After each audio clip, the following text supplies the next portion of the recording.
Welcome to Start to Finish Motherhood, a podcast for those thinking or already single mothers by choice, just looking for practical advice for navigating life's relationships. When you decide to have children on your own, it doesn't mean that you're completely alone. I'm Aisha Jenkins, and I'm partnering with you every step of your journey. Okay, I am here today with a solo episode, and I have been in a reflective space lately. This happens when you have enough time to just think and breathe and just reflect on your life. And so I have some time. And so I did that. And I'll be doing that throughout this season with my solo episodes. And so this episode is about what it's like being an SMC and how it's changed everything. And so there's just something about when you become a parent, and it's a journey that you're on as the children enter different developmental stages. You enter different stages as a parent. And I have just learned to give myself grace and space to let myself evolve and to grow into the parent that they need me to be. And so I titled this list 10 Ways That Becoming an SMC Has Changed Me. And so I'll start with the first change. Once I started thinking about becoming a parent, and this was when I was younger, I thought I wanted to be a wife and a mother. And then once I was staring at what life was like as a wife, there were some pretty boring times. There was just a lot of other extra stuff, unnecessary stuff to deal with. And so deciding to be a parent, and when I was faced with the possibility of not becoming a parent, if I stepped away from being a wife, I was sad. That thought made me sad. I wanted to be a mother more than anything, and even more than being a wife. And that made me hold on to a relationship past its due date. And so once I made that decision to be honest with myself that the marriage wasn't working, I walked away from the marriage, and then I had to really regroup because it was not anything that I ever expected that I would do. And to be honest, it wasn't something that people around me, my family and friends, thought that I would do. And so folks were surprised. And I had to deal with the backlash of that decision. And so the second way that the becoming an SMC had changed me is that it made me distill what was important to me.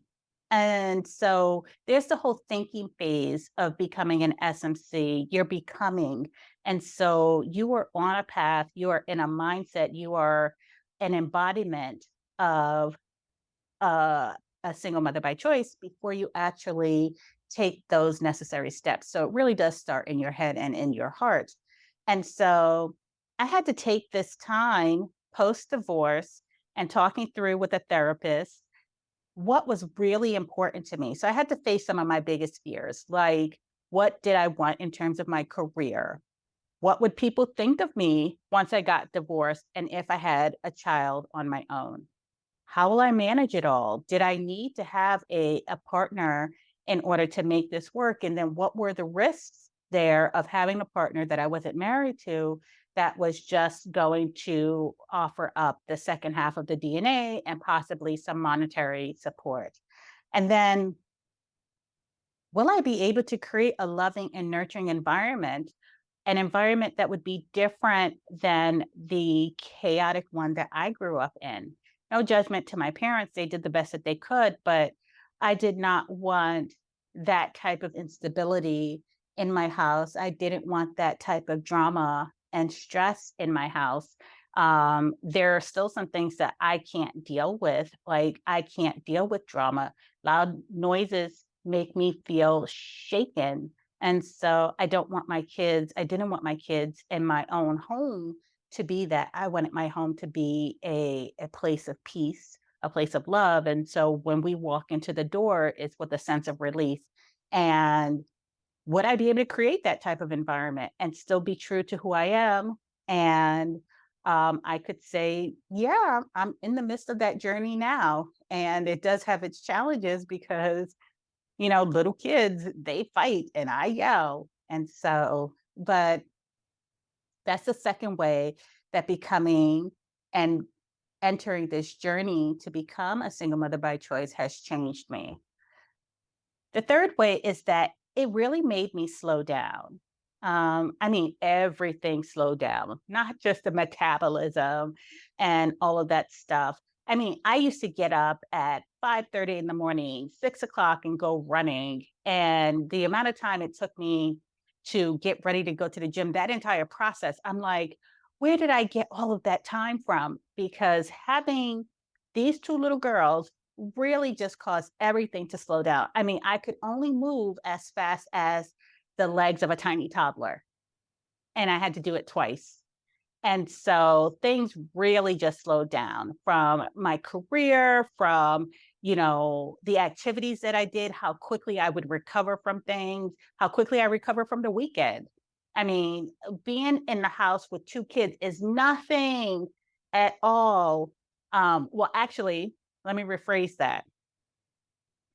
Going to the club Friday, Saturday, and Sunday is nothing at all compared to being at home Friday through Sunday with two rambunctious, growing, energetic children looking to be stimulated and entertained in terms of they have active minds and active imaginations and they want to do stuff, and I am tired.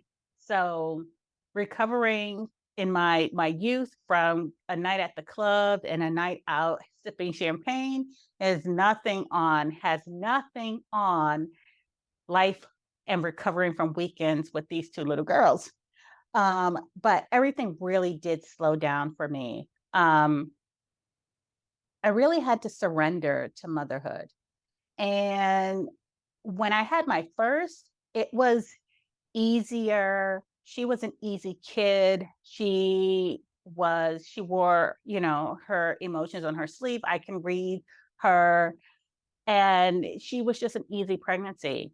My second she is a joy, but she has always made her presence known from the time I conceived her all the way through. And she just takes up space. And one way that I knew that this was going to be a different this was going to require different stuff of me is as soon as I brought her home from the hospital, she did not like the car seat. And I like long drives.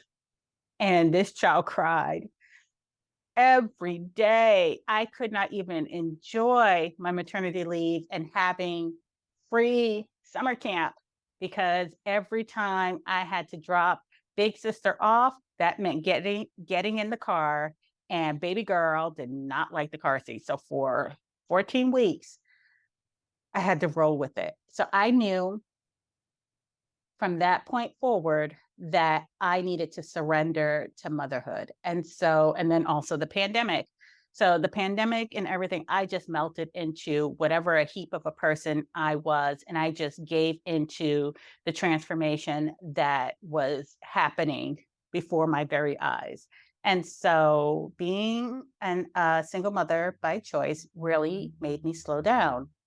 The fourth way that being a single mother by choice changed me was that it forced me to think really hard about my legacy. And my legacy, like what someone's going to say or think about my life's work when I'm gone, my children, right? And so, but not just my legacy, it also forced me to think about myself, how I conduct myself on a day-to-day basis, especially behind closed doors. Because when you have children, even though the doors are closed, they are always watching you. They want to emulate you. They are trying to figure out how to be themselves in the world and how to engage with the rest of the world.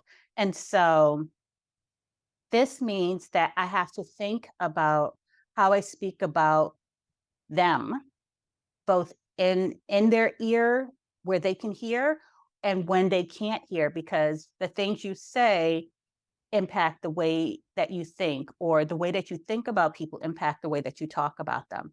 And so I have to be cognizant of how I talk about my children, especially when I'm frustrated, especially when they are so dissimilar to me in the ways that they are different.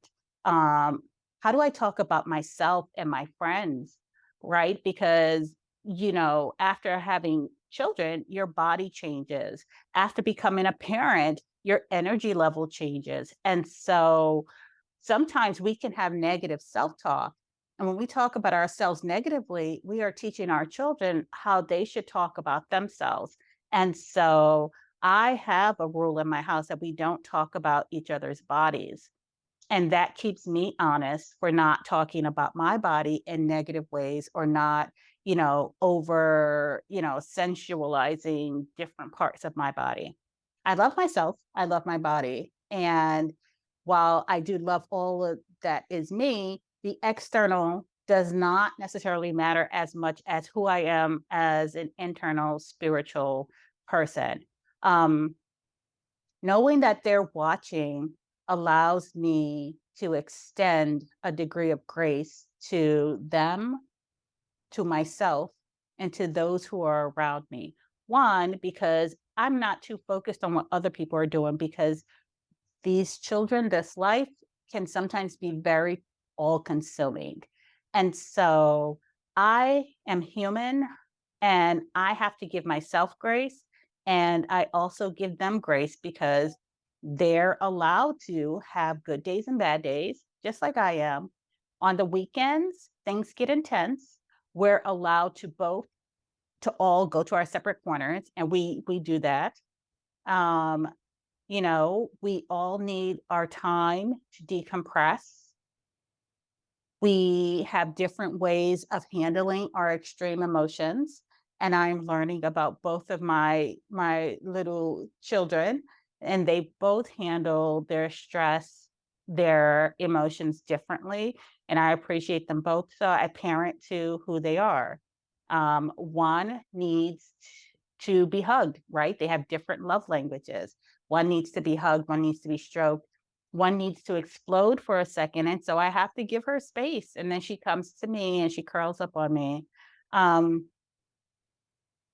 I have had to learn my humble limits, that I too have limits to being a good person, a gentle person, a person who doesn't raise their voice. And I lose my shit sometimes. And that is okay. I go back and apologize as needed. When we apologize for doing something harmful, I've taught my girls to not say that's okay. They can say that I appreciate that, but the damage can sometimes already be done. Um, when I think about my legacy, I try to behave and act in a way that when my children are grown and they don't need me to provide for them and keep them safe, that they will be proud of me, and they would like the person that I am. And that matters to me. I don't want to be their friend, but when they become an adult, I want them to choose me the same way that I chose them. Um, Being a solo parent has forced me to really reevaluate my estate planning, and that includes my health maintenance. And so, while these are both priorities, have been priorities to me in the past, they have become more and more of a priority because they feed into one another.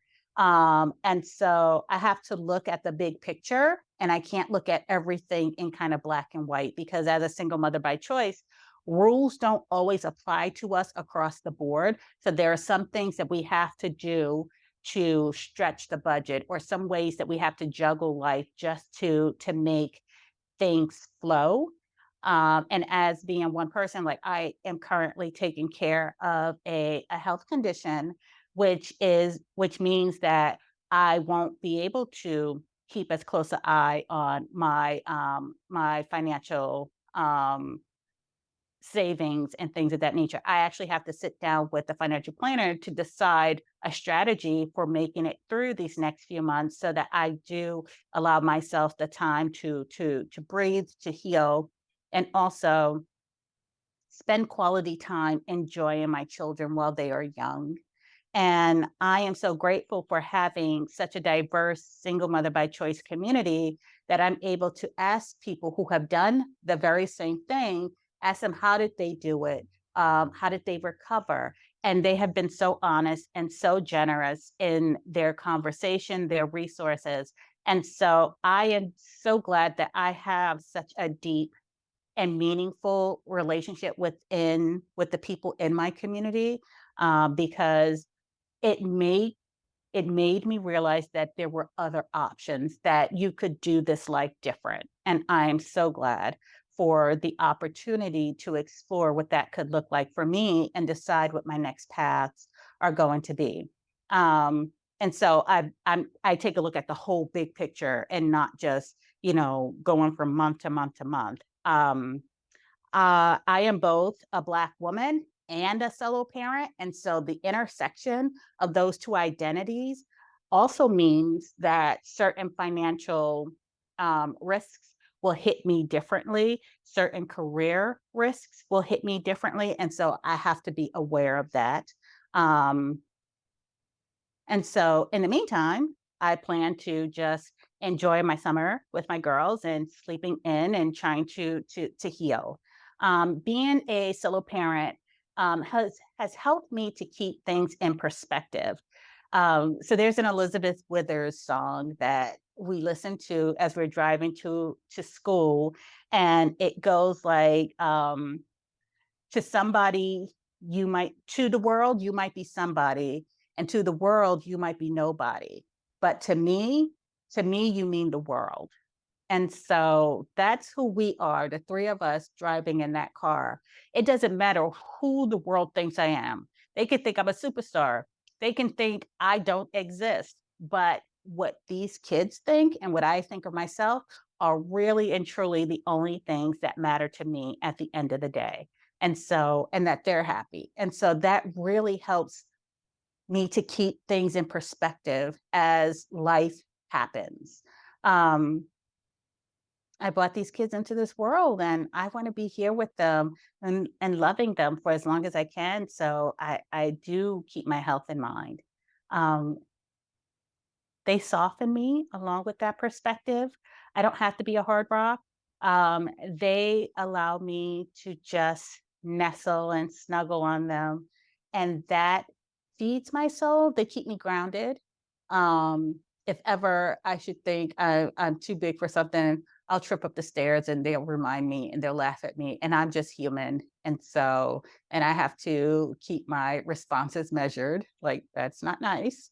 But they keep me grounded. They keep me in alignment with what's important. And they are why I do what I do, to carve out a space for them to thrive as when they become adults, um, doing what I can for the environment to make sure that a piece of it still exists for them and in good standing when they become adults. Um, Being a solo parent has allowed me or forced me to reclaim the simple things. So when I think about how my oldest talks about the stuffed flounder that I cooked for her, it breaks my soul because I was trying something new and I was trying to get fancy. And she just said that thing was the worst thing that she'd had ever eaten. And I can't, fault her. That's her opinion. She's allowed to have opinions. It breaks my soul, but I've learned that the best way to get them to eat different things and expose them to different things is to put it first on my plate and look like I'm enjoying it. And then they'll come over and inevitably they will get curious and want to bite. And my oldest girl, she gets so excited when she likes the things that I like because it makes her feel like a big kid. And she can run around and say, yes, I want sushi, or yes, I'll have strawberry shortcake, or yes. And I just love to watch that little twinkle in her eye because she feels like such a big person. So I learned to keep things simple. Um, They like scenic road trips, just really simple. So sometimes they will say, "Can I bring the tablet in the car?" And I know that the drive is going to take us through farm country, and I'll say no. It's a beautiful day, look out the window. And then inevitably they will see a bunny, they will see a deer, they will see cows, they will see horses. And it's just, we can just be quiet and just be together. They like watching movies at home with freshly popped popcorn, and building pillow forts. And so they have really allowed me to reclaim the simple things. And it just brings me such warm, calming joy to hear them downstairs giggling and playing together while I'm upstairs watching a Netflix movie. They have forced me to walk my talk. So every day I reflect on how I did with my interactions with people. How did I care for myself today? Was there anything that I did that was out of alignment with who I am as a person? And do I need to make any apologies? Um, did I fill up their cups? Did I give each kid what they needed in terms of just a little piece of me and some time and some snuggles? And so the other way, it's made me a better communicator. When I talk to them, I have to actually see them because my words have impact. But also, sometimes as adults, we talk high level and they will look at me like I have no idea what that means. And when they say stuff, I get tickled because I will hear my words coming out of their mouths. And so it tickles me. But they have caused me to really look at the people that I'm talking to and understand that my words have impact to them, and they get triggered differently and they respond and react differently. And so that has forced me to parent them differently. They have different love languages. How I heal from a wound that I've caused with my words looks different for each kid.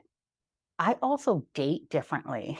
Well, okay. So let's say I'm no longer searching for a life partner. It will find me eventually, because I give off that kind of an energy.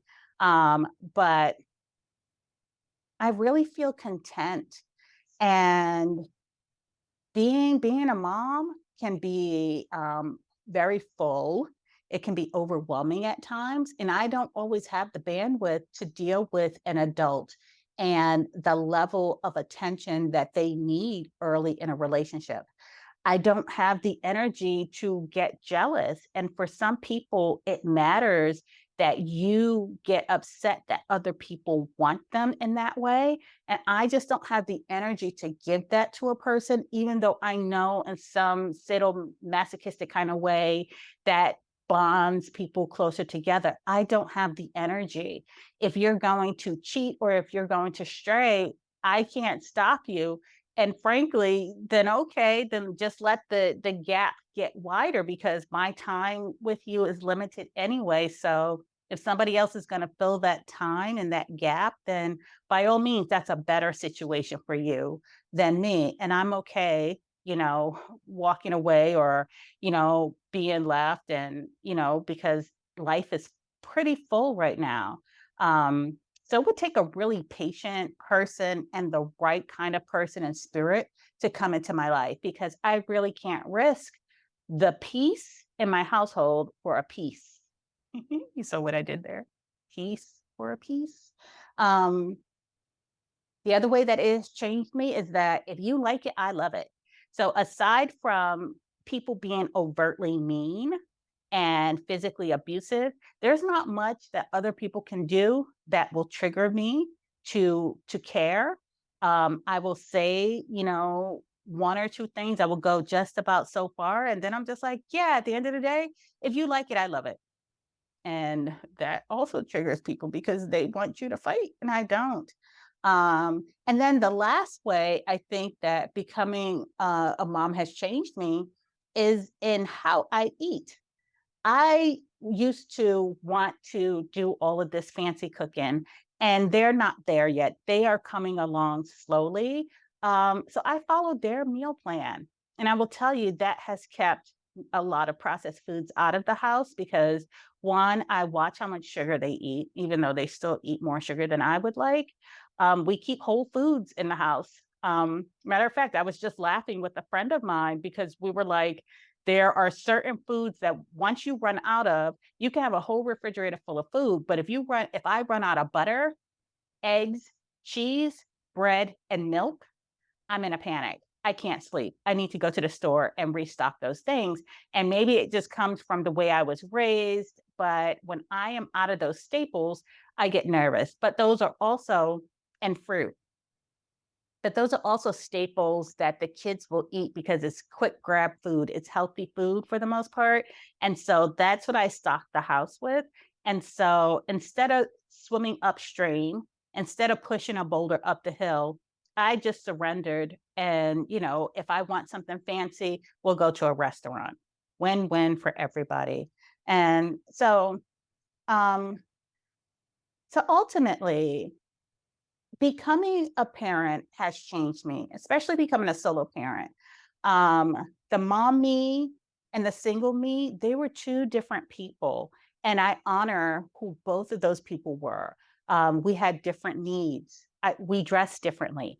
I definitely wore my hair differently. We ate different things. I had a different social circle of casual friends. My core group of friends are still with me, but I had different desires and different priorities.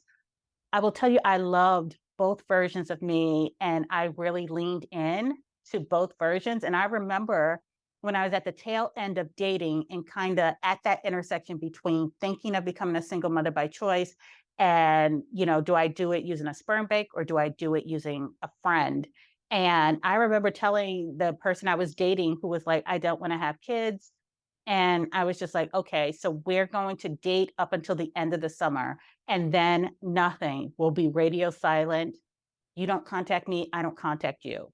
And I was so resolute on, I am going to have one last hot girl summer and do all the things.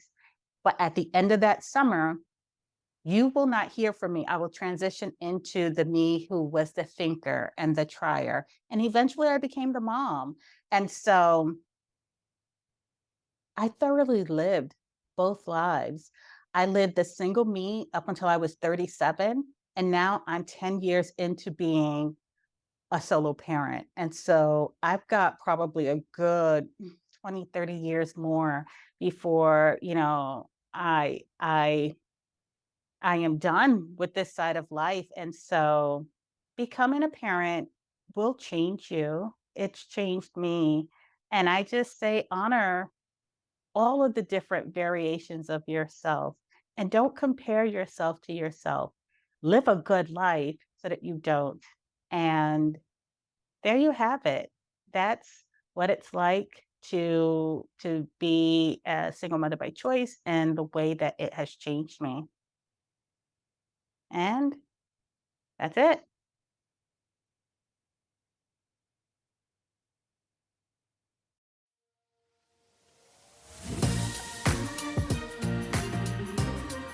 Thanks for listening to Start to Finish Motherhood with Aisha.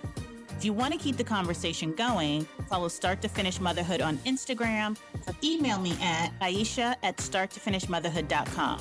If you love this episode, please share it with anyone who's thinking of becoming a single mother by choice, anyone who's already parenting as a single mother by choice and just looking for advice on navigating it all, or a friend or family member who's looking to support someone else's single mother by choice journey. Until next time, bye now.